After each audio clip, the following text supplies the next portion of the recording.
Hi all, welcome to day 7 of a lead course series. और आज का question है हमारा प्रोडक्ट सेल एनालिसिस। ये जो क्वेश्चन है एग्जैक्टली आपका प्रीवियस वीडियो की तरह होगा जिसके अंदर हमने जॉइंस का कॉन्सेप्ट समझा था।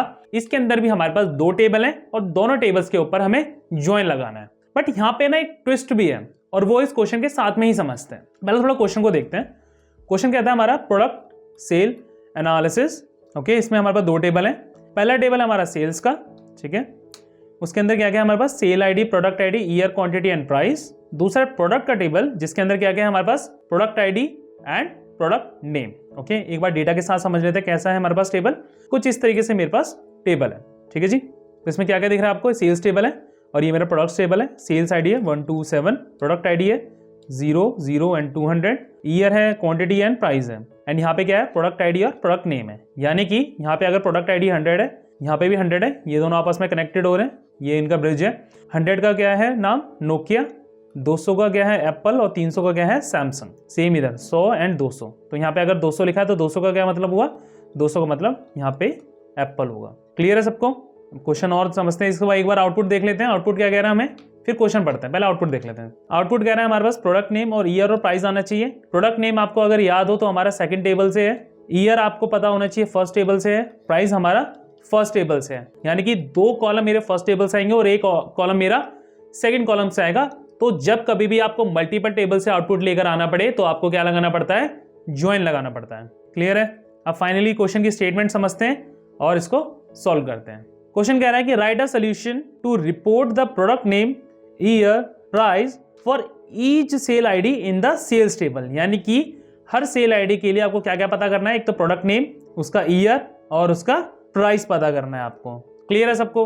अब आप एक चीज देखिए, हमारे पास सेल्स टेबल में तो 127 है, ठीक है। प्रोडक्ट आईडी की जब नाम निकालूंगा यानी कि 0, 0 एंड 200, बट यहाँ पे सैमसंग की कोई एंट्री नहीं है, यानी कि यहाँ पे कोई भी एंट्री नहीं है। यूजुअली रियल इंडस्ट्री में क्या होगा कि ये पूरा question on the basis of left join solve होना चाहिए था, जहां पे क्या होता अगर प्रोडक्ट आईडी नहीं दे रखी होती तो वहां पे एक वैल्यू नल आनी चाहिए थी। फॉर एग्जांपल प्रोडक्ट आईडी 0, 0, 200, तो वहां पे हमें नल भी होना चाहिए था ताकि हमें पता चले कि ठीक है कि ये जो सैमसंग है इसका कोई वैल्यू उसमें एग्जिस्ट करती नहीं है। बट क्योंकि हमें आउटपुट से पता चल रहा है कि कोई भी नल वैल्यू हमें नहीं लेकर आनी है, तो हमें सिंपली क्या लगाना पड़ेगा, हमें लगाना पड़ेगा एक सिंपल सा इनर ज्वाइन। इनर ज्वाइन सबसे इजी ज्वाइन होता है, जिसके अंदर क्या होता है अगर मैं आपको बताऊं तो टेबल 1, टेबल 2, दो हमारे पास टेबल है। अगर टेबल 1 के अंदर 1, 2, 3 है और हमारे पास टेबल 2 के अंदर सिर्फ 2 और 3 है, तो आउटपुट में क्या आएगा, आउटपुट में सिर्फ 2 और 3, 2 और 3 आएगा, जो कि बहुत ही इजी ज्वाइन है। अगर यहीं पे अगर लेफ्ट ज्वाइन होता तो अगर मैं T1 एज ए प्राइमरी मानता तो क्या होता, 1, 2, 3, 2, 3 और यहाँ पे क्या हो जाता, यहाँ नल हो जाता। क्लियर है सबको। अब इसको थोड़ा और अच्छे से समझते हैं और क्वेश्चन को सॉल्व कर लेते हैं। क्या क्या चाहिए हमें आउटपुट में, select product name, then year, then price from sales table.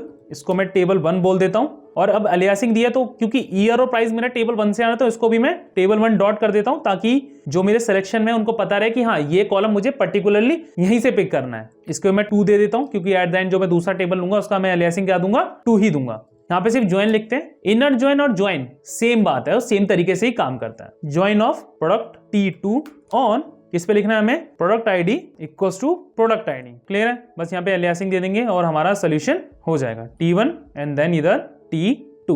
Let's run this and see कि एक्सेप्ट होता है या नहीं होता है।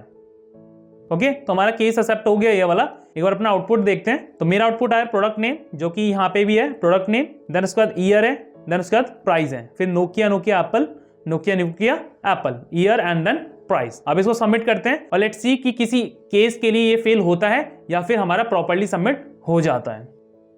ओके, तो हमारा प्रॉपर्ली सबमिट हो गया और हमारा सोल्यूशन पे कितना टाइम लिया, 2 अराउंड 2940 मिली सेकेंड्स। जितना आप नीचे जाएंगे ग्राफ में उतने ज्यादा टाइम ले रहा होगा, इसलिए वो थोड़ा यहाँ पे ज्यादा होता है। तो मोस्टली क्या होता है, जो रेंज होती है हमारी इसी के बीच में रहनी चाहिए। इससे क्या होता है, जो आपका क्यूरी एग्जीक्यूशन का टाइम है वो कम होता है और आपका सोल्यूशन भी काफी अच्छे से एग्जीक्यूट होता है। क्लियर है सबको। मिलते हैं लीड कोड के नेक्स्ट क्वेश्चन में।